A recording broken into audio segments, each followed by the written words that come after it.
Today I'm going to go over how I install my rifle sling. So there's a ton of different pieces of hardware and ways that you can do it, but my preference is QD swivels, right? So I got one for the rear and one for the front of the sling. I'm going to start at the rear of the rifle.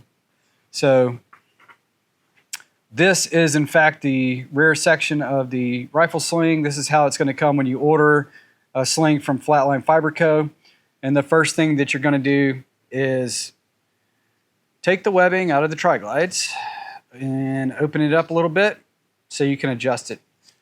And I kind of already know the preference and length of my sling, but to just explain things, I want this pad to land right on my shoulder. I like my stock or my brace to kind of be kept up here on my body when the rifle is stowed. So this rear section of the sling is going to be very short. So I'm going to run it down to about here and about here, right? And this also is going to change up if you like to mount it on your stock or mount it on the back of your receiver. If it's on the back of your receiver, you're probably going to want a little bit more tail to this padded section like so. So play with this, adjust it. It's going to take a lot of time for you to figure out exactly what you like. Or maybe you have a lot of experience with it and you already know what you like. So I'm going to open it up like that, slide those down, and I'm going to drop a QD swivel on it like so. And then I'm just going to weave it back through the tri-glides just like the way it came. So if you're like me and you forget things and how they were installed, just take pictures, or you can refer back to our photos on the website. So that's how I'm going to do that on the rear section. And eventually when I'm ready, I'm going to run it back through the other way to just kind of stow some of this webbing. You can go ahead and trim some off on the rear if you want. The tri-glides are going to hold it in place just fine.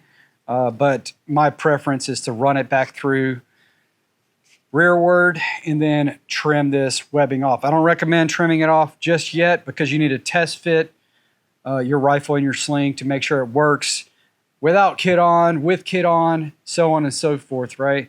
So it's going to be a lot of testing if you have not set up your sling before.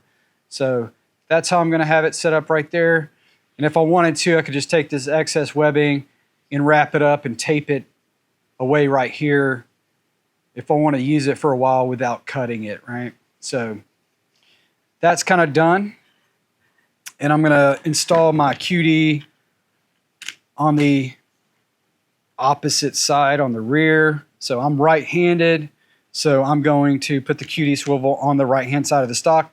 That is just user preference. I like how the stock is kept into my shoulder by the sling.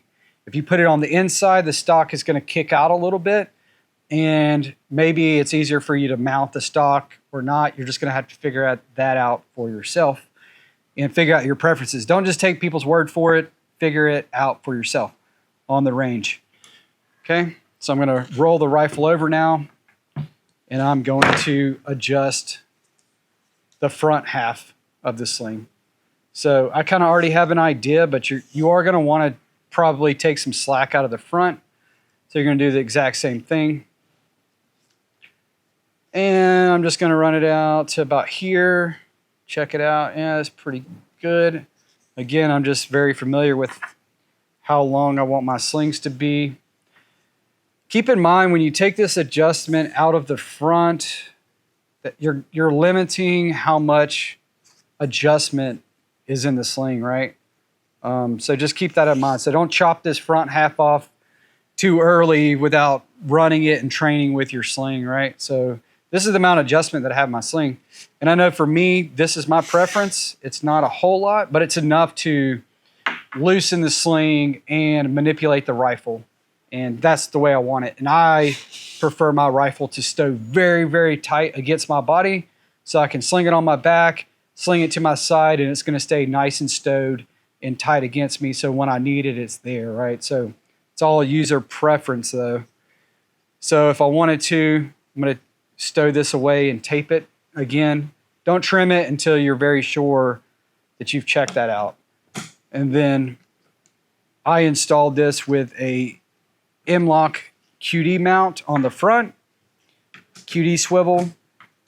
Your handguard might already have holes in it to accept a QD swivel, but make sure you double check those holes. You install the QD, you swivel it, see if it rotates or not. Some of them do rotate, some of them do not rotate. But you want to make sure that you tug on it and that QD stays in that, because some of the rails are not built to spec and the QD swivel might click into it, but it might not hold it very tight under a load. So make sure you double check that. So that's pretty much it, guys. That's how I like to install my rifle sling. It's very simple. Some people like to run paracord on the front and a QD swivel on the rear.